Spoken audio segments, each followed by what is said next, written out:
ദൈവം തൻ്റെ വലിയ കൃപകളും അത്യന്ത ശക്തിയും നമ്മളുടെ മേൽ പകർന്നിരിക്കുന്നു.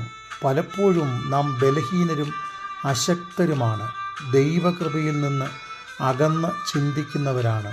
എന്നാൽ ദൈവവചനം ഇങ്ങനെ പറയുന്നു, അപ്പോസ്തലപ്രവൃത്തി 2-ാം അധ്യായം അതിൻ്റെ 11-ാം വാക്യം, അവർ പല ദേശങ്ങളിൽ നിന്നും ഭാഷകളിൽ നിന്നും വന്നിരിക്കുന്നു, എങ്കിലും അവർ ദൈവത്തിൻ്റെ വൻ കാര്യങ്ങളെ പ്രസ്താവിക്കുന്നുവല്ലോ.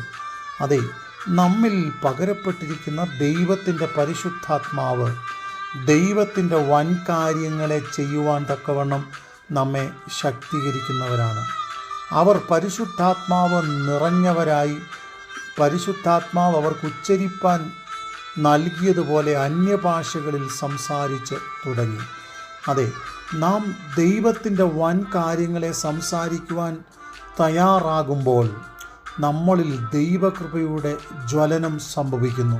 1 കൊരിന്ത്യർ ലേഖനം 14-ാം അധ്യായം 2-4 വാക്യങ്ങൾ, അന്യഭാഷകളിൽ സംസാരിക്കുന്നവൻ മനുഷ്യരോടല്ല ദൈവത്തോടത്രേ സംസാരിക്കുന്നത്, ആരും അത് തിരിച്ചറിയുന്നില്ലല്ലോ.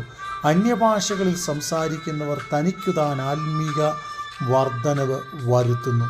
അതെ, പിന്നെയും എഫേസ്യ ലേഖനം 5-ാം അധ്യായം അതിൻ്റെ 18-19 വാക്യങ്ങൾ പഠിക്കുമ്പോൾ, ആത്മാവ് നിറഞ്ഞവരായി സങ്കീർത്തനങ്ങളാലും സ്തുതികളാലും ആത്മീയ ഗീതങ്ങളാലും തമ്മിൽ സംസാരിച്ചും നിങ്ങളുടെ ഹൃദയങ്ങളിൽ കർത്താവിന് പാടിയും കീർത്തനം ചെയ്തും നമ്മുടെ കർത്താവായ യേശുക്രിസ്തുവിൻ്റെ നാമത്തിൽ ദൈവവും പിതാവുമായവൻ എല്ലായ്പ്പോഴും എല്ലാറ്റിനും വേണ്ടി സ്തോത്രം ചെയ്യുകയും.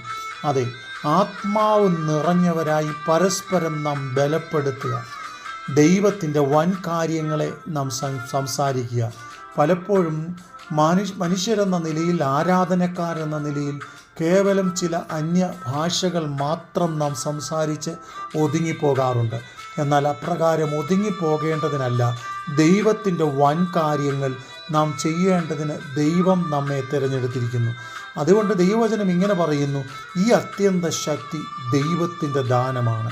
അതെ, അത്യന്ത ശക്തി, അത്യന്ത കൃപ, അത്യന്തം അനുഗ്രഹങ്ങൾ പ്രാപിച്ച നാം ഓരോരുത്തരും നമ്മുടേതാകുന്ന ജീവിതത്തിൽ ദൈവകൃപയെ പ്രതിഫലിപ്പിക്കത്തക്കവണ്ണം നാം മുൻപോട്ട് പോകണം. അതുകൊണ്ടാണ് ദൈവവചനം പറയുന്നത്, നമ്മളിലുള്ള കൃപാവരങ്ങളെ ഉപേക്ഷയായി വിചാരിക്കരുത്.